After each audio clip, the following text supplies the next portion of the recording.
Sa kasalukuyan ay patuloy na umiiral itong hanging habagat sa may kanlurang bahagi ng Northern at Central Luzon, bagamat mahina po yung epekto ng habagat sa ngayon, kaya namin inaasahan natin na sa buong maghapon ay magiging maliwalas naman yung panahon at may mga pulupulong mga pag-ulan, pagkidlat at pagkulog lamang na mararanasan sa iba't ibang bahagi ng ating bansa. Samantalang sa ngayon, meron tayo nakikitang clear area dito sa may silangang bahagi ng Southern Luzon. Ito po ay isang high pressure area kung saan yung hangin po ay papalubog at napipigilan po nito yung mga convective o yung mga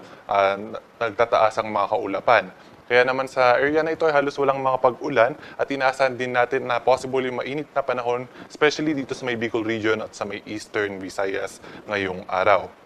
At sa labas naman ng ating PAR ay meron tayong minomonitor na cloud clusters at ito po sa ngayon ay mababa po yung tsansa na maging isang bagyo within the next 24 to 48 hours. Ngunit patuloy po natin itong imomonitor sa mga susunod pang mga araw. At para naman sa magiging lagay ng panahon ngayong araw dito sa Kalakhang, Luzon, inaasahan pa rin natin ang magiging maliwalas yung panahon, may kainitan pa rin sa tanghali at sa hapon, at may mga tsansa rin ng mga pag-ulan, pagkidlat at pagkulog, pagdating naman ng hapon at ng gabi dulot naman ng mga localized thunderstorms.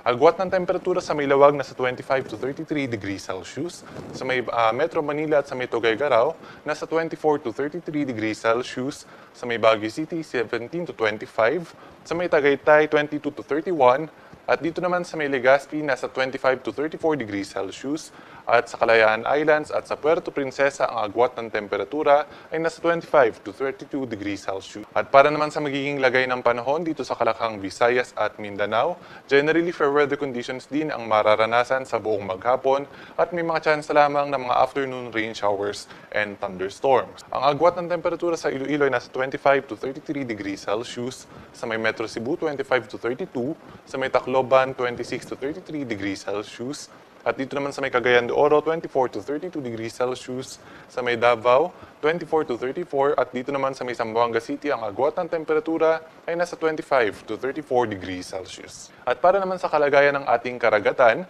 sa ngayon ay wala tayong nakataas na gale warning sa namambaybayin ng ating bansa, malaya pa rin makakapalaot yung ating mga kababayang mangingisda, at may maliliit na sasakyang pandagat. Banayad hanggang sa katamtaman lamang ng mga pag-alon ang mararanasan sa lahat ng baybayin ng ating bansa. At para naman sa ating 3-day weather outlook para sa mga pangunahing syudad ng ating bansa, inasa natin na sa malaking bahagi ng ating bansa hanggang sa araw ng Martes ay generally fair weather conditions pa rin ang mararanasan at may kainitan sa tanghali at sa hapon, may mga tsansa pa rin ng mga pulupulong mga pag-ulan, pagkidlat at pagkulog, dulot yan ng mga localized thunderstorms. Bagamat pagdating ng araw ng Tuesday o araw ng Martes, possible po na maging maulan sa hapon sa may kanlurang bahagi ng Luzon dahil unti-unti pong lalakas itong hanging habagat. Agwat ng temperatura sa Metro Manila ay nasa 24 to 33 degrees Celsius, sa may Baguio City ay nasa 16 to 25, sa may Legazpi ang agwat ng temperatura ay nasa 25 to 34 degrees Celsius, sa may Metro Cebu 25 to 32, at sa may Metro Davao naman ang agwat ng temperatura ay nasa 24 to 34 degrees Celsius.